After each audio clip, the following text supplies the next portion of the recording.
Hello, and thank you so much for tuning into my channel.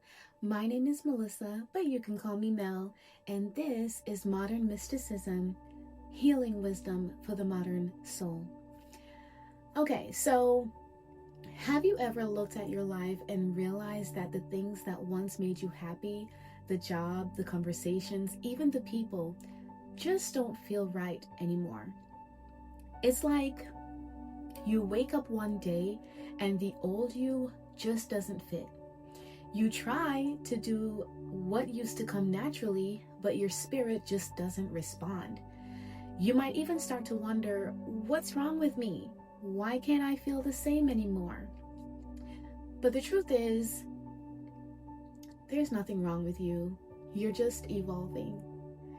You're in a space that mystics, philosophers, and spiritual seekers throughout time have all spoken about. That sacred and confusing season between your old self and your becoming. The mystics call it the dark night of the soul.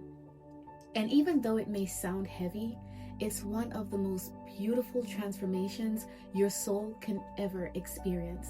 So today, we're going to talk about what happens when your old self no longer fits and how to trust the process of becoming who you're truly meant to be. Let's start here.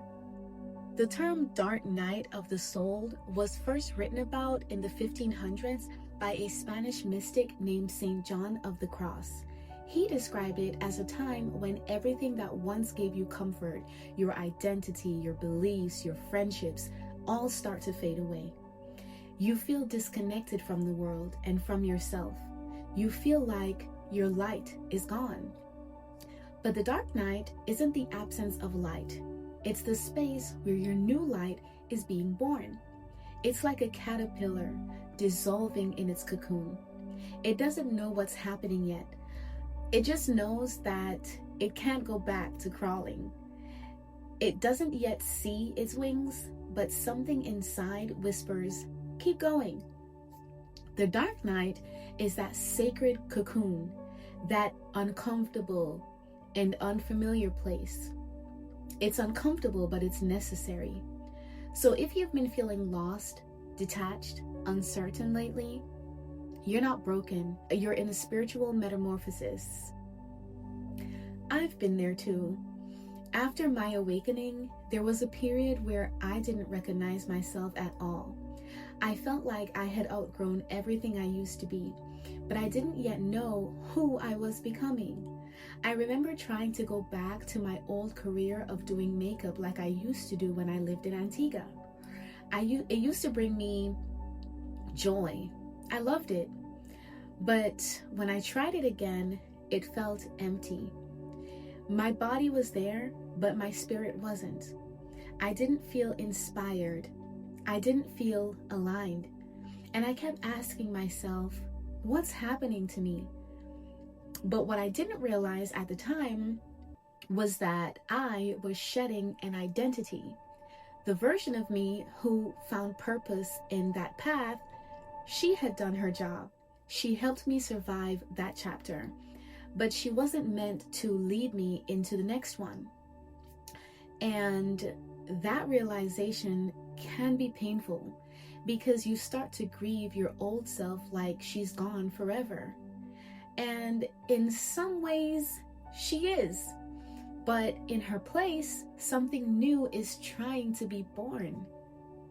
And that's the real magic of this process. You don't lose yourself, you meet yourself. Now let's talk about the in-between, that strange space between who you were and who you're becoming.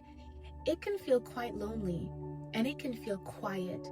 You might feel disconnected from your old friends or uninterested in things that used to excite you. You might feel guilty for changing, but that in-between is sacred. It's the pause before your rebirth. Think of it like winter. Nothing seems to be growing on the surface, but underground, roots are deepening.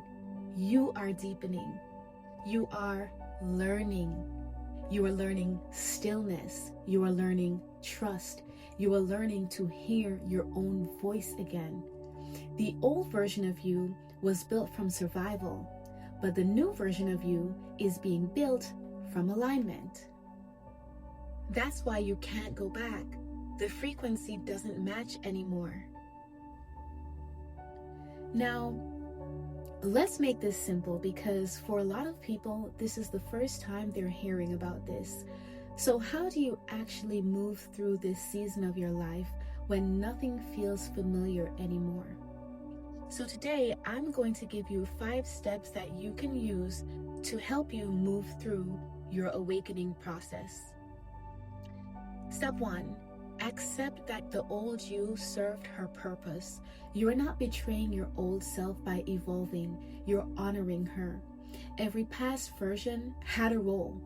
She learned what she needed to learn so that you could grow. She carried the lessons, the pain, the resilience that built your foundation.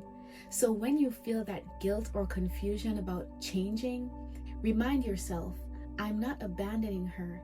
I'm graduating from her.